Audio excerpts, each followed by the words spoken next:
Stopping the run, which we covered on a particular show and looked at deeply, is going to be a big part of the success of this upcoming season if you're able to do it. Stop the run, get teams into more of those third and longs, get them into more third and longs. You're going to get more of Mike Macdonald's simulated pressures, stacked fronts, just more of his shenanigans that he's able to unleash. First, when you get into more of the third and threes and the third and twos, which you are going to if you're able to consistently run the ball on early downs. But the flip side of this is also going to be very true, and even more so true than just a couple of factors that make it true. For instance, I showed and presented to you guys a couple weeks ago the fact that rushing and running and being committed to running has come forward over the last couple of years with the cover two shell defenses. And so you got to now run the ball because defenses are essentially trying to take away the pass. And they're in a lot of ways taking away the pass, sort of leaving a door cracked open for you to then be able to run the ball on the back of trying so ardently to stop that passing game. So it's a little bit of as far as the trend and the way this goes. It's also, though, the way that you've put this team together and the structure of things. Teams are put together in different ways, and everybody wants to run the ball, but there are teams that lead in different directions, like lead with their superstar quarterback. A Rams team wants to run the ball, but they're going to go as far as Stafford's going to take them. They've invested a lot in the offensive line. They've given Kyron Williams money. They're going to go as far as Stafford's going to take them on that team. But with us and our team, I don't think it's as much as we're going to go as far as Sam Darnold will take us. And we're not doing that by the structure of it. It's not to say Sam couldn't eventually get to that point. I think we need to see more proof of it that he can be that kind of guy.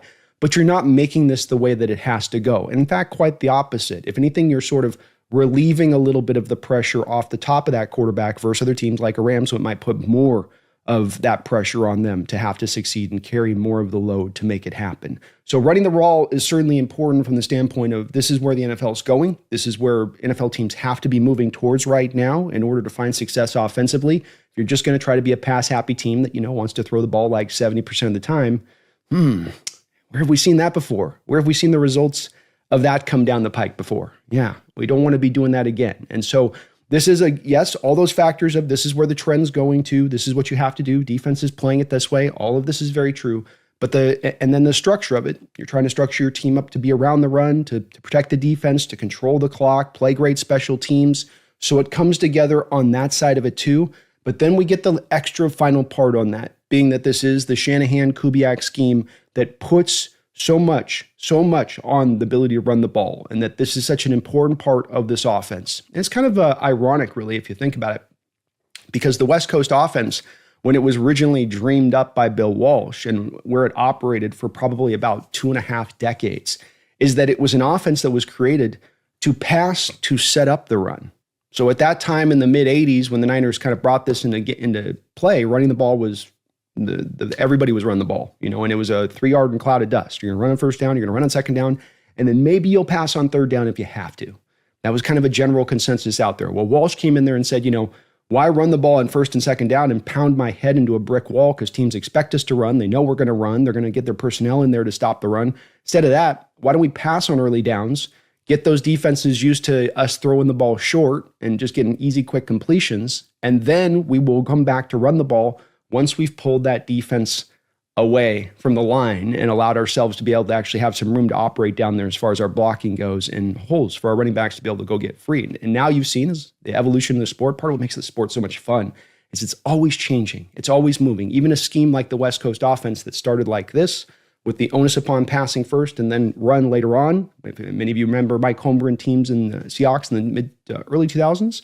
Where this is exactly what he would do. He was very much a Bill Walsh acolyte, where he would go into games and he would be out there a little bit pass happy to start things. And then by the time you got in the third quarter, then you'd start to run the ball a little bit more. I think what happened, though, to these West Coast offenses and why Shanahan adjusted this and Kubiak's adjusted this is because of the fact that teams kind of caught on to that. Defenses started to realize if you're a West Coast offense, you're going to try to be throwing the ball more. And so the evolution starts, it's the tit for tat. Offense does this, defense does that. Then the offense adjusts to this way, then the defense adjusts that way. And we just keep turning and spinning and turning and spinning and turning and spinning and never stops. So now we're back over to where we are with Shanahan and Kubiak's scheme, which is now we're going to be willing to run on early downs. We're going to get back to a little bit of old school football and understanding that we want to be in those third and makeables, because just like defensively, it's the same coin. It's the same coin, just two sides of it. Just like defensively, you want to get into third and nines, third and tens, and you want to be living in that place. Offensively, you want to be living in 3rd and 2, 3rd and 3s, or not even get down to 3rd downs if you can possibly do it. But if you are in a 3rd down, then it's a 3rd and short. So the very reasons of Mike McDonald's defense, you're able to simplify things for the defense across from you, and it's a lot more manageable of a 1st down. On top of, this offense is built upon moving the ball, keeping the chains moving. It's not about the big shot down the field, and this is going to be probably a pretty big major change for Seattle Seahawks fans in being here under the Coach Carroll offense and then being under the Grubb offense throughout the last 15 years or so, because there's been so much more upon trying to take those shots down the field. The cool thing with Kubiak is that he does have the one little, I think, separating part of him versus LaFleur, versus Kyle Shanahan, versus other guys that have come from this tree, in that he does like to take his deep shots. But he's just not going to try to live with it like we've done in recent years, where that's a real big part of what you're doing. Hammer the A and the B gap and then take your big shots over the top. That's not going to be the way that he's going to operate. He will put it in there throughout the game, but it's going to be tactically put in there,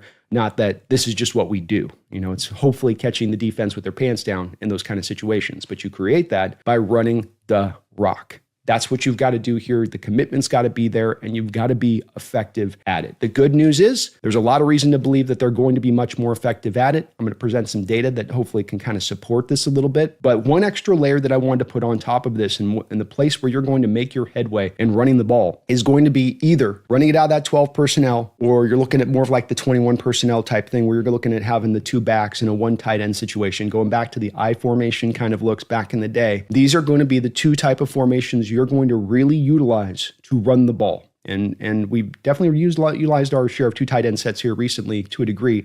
Waldron was a little bit more in favor of it. I feel like Grubb would do it, but he was more into getting the receivers on the field than always having the tight ends out there. But 2 tight ends, or you have the fullback and a 1 tight end, you're going to go a little bit more heavier up front on there to set the stage to be able to run the ball. And so this is going to be an important part too, as well, in addition to all these other things that kind of build up to why running the ball is important, because you're going to be in this formation a lot. And I played this soundbite a couple of, I think about a week ago when I was looking at Seahawks stopping the run.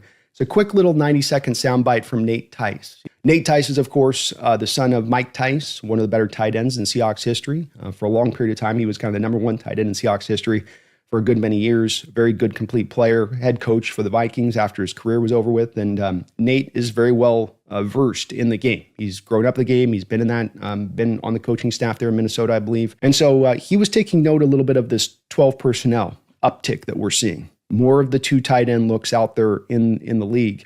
And the Seahawks are going to, of course, be leaning into this. As it stands right now, you've got like 5 tight ends on your roster. You've got probably 3 quality ones. So they're definitely going to be leaning into this.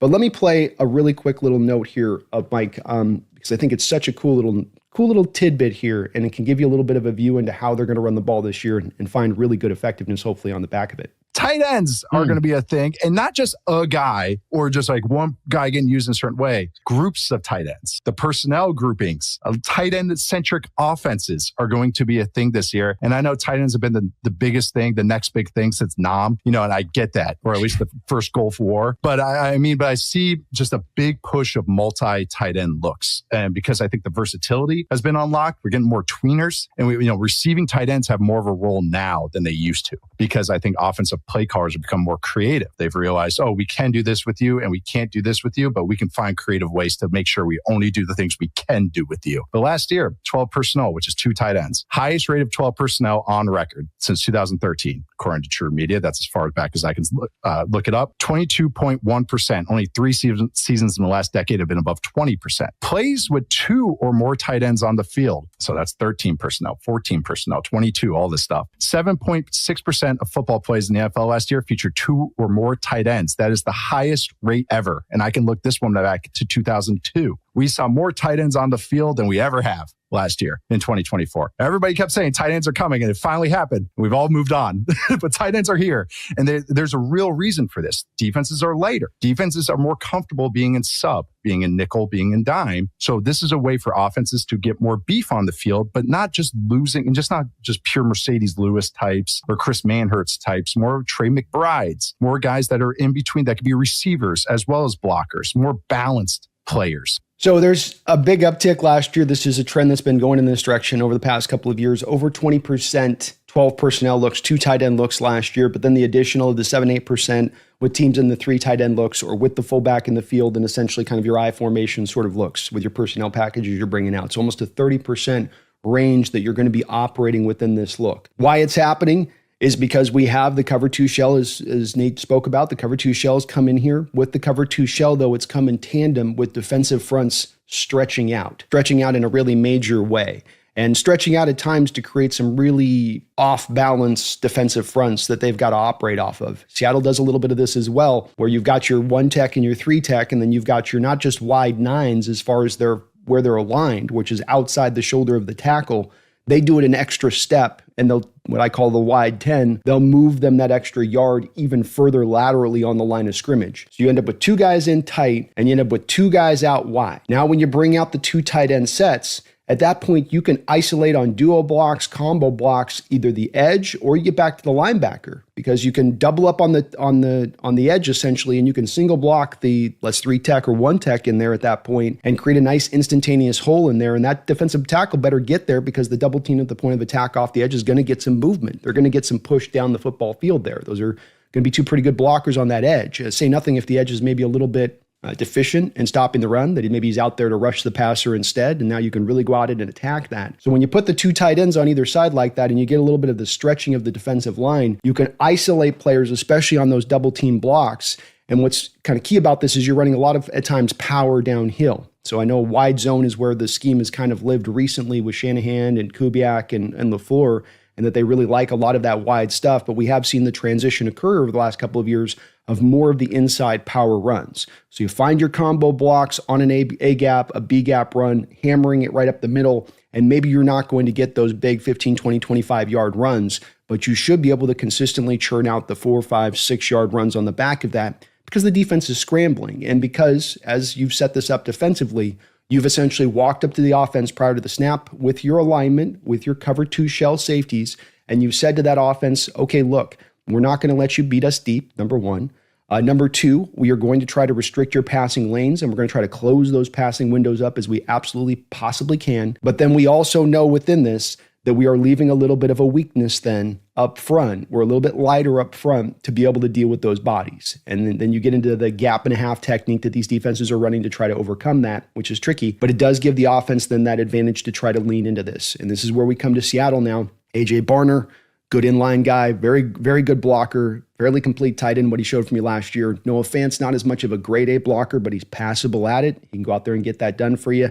I don't think Arroyo is going to be a great blocker, but he certainly was willing on tape. And you've, of course, brought in Robbie Oots as well. So you brought in really the personnel to make sure that you can run this and run this pretty consistently throughout the course of the year. But it's going to be a big part of how Seattle runs the ball this year is off the back of that 12 personnel and how effective they can be on the back of that. I think Kubiak's scheme and the zone-centric nature of this run are going to help a variety of players here on this offense to be able to be improved. We're hearing a lot about Bradford being in his best shape, and that he seems to he's maybe the lights come on fully, and he's got himself to where he's ready to kind of fulfill the potential that he sort of had, or we thought he had when he was coming out of college. There was a really raw 4th round pick. He seems to be good. We know with Christian Haynes, he was probably better suited to a zone scheme that he ran out there at UConn, and so he's probably going to fit to this a little bit better on that side of it too as well. Zabel can absolutely do this stuff, whether he's at center or at left guard. So you've got the personnel, both tight end, offensive line-wise. Lucas and Cross both can do the movement in space. There's going to be a lot of pulling in this stuff too as well, and getting guys out in front. And so you got to be able to have the mobility. You got to be able to hit the reach blocks. You've got the personnel that can do it. You've got the system in here to do it at the right time for where the NFL is at as far as how they're stopping the run and how much running the ball is important. But the timing right now is right. I think that this is going to continue to be leaning into this direction where until teams will snap out of the cover 2 shell looks and get back to willing to bring down the safety into the box to give them an extra man to help out in defending the run, especially when they get the heavier looks from the offense, like 12 personnel, like 21 personnel, you're going to continue to see running the ball rising to the surface. So there's a lot of different reasons why running the ball this year is going to be important. It's where the league is going. It's a bit of the key to this scheme working and running right and properly, where the scheme is modernized from where it began from Bill Walsh in the Mike Holmgren days, where running the ball first and foremost has got to be what you do to then set up the pass. You're also not going to be a team that's going to be able to live playing from behind. That's not where we want to be at with this team. Ideally, you'd like to get up on teams and then let your defense really go crazy, but you want to bare minimum keep yourself in these games. There's going to be some grindy games probably this year with the nature of this offense, but this is all part of the plan. When you're going to lean on running the ball, you're going to have your defense that hopefully can get to top 10, maybe top 5 state, and a great special teams. This is just the way that this kind of recipe comes out into be. So yeah, you're going to get a lot of heart attack Hawk games probably again this year, but it's all part of the plan. And if you can run the ball consistently and control the clock, it's going to be a little bit like jiu-jitsu on the football field, where you're rolling around and it's fighting back and forth, and you got his arm, they got your arm, and then you're kind of working out like Nurmagomedov, that guy that was really great in UFC and then he retired, and he just get in there and over a course of 2 or 3 rounds, he just maul you. It wasn't going to beat you instantaneously. He was going to hit you with a punch right from the jump and drop you. But after 2 or 3 rounds, you're going to be completely exhausted, sweating, just wanting to go home, and then he just taps you out at that point. And that's pretty much what you're going to hopefully get with our offense this year, is we're just going to tangle with you for a couple of quarters, eventually wear you down, control the clock. The defense on the other side of it will hopefully be suffocating, and then this is the approach for this offense to find success this year. This is the way that you take flight and be really effective at it. You don't have to be a team, by the way, that is limited in how many points you score at that point, especially this year with the 35-yard line kickoff rule, which is just another thing that helps this.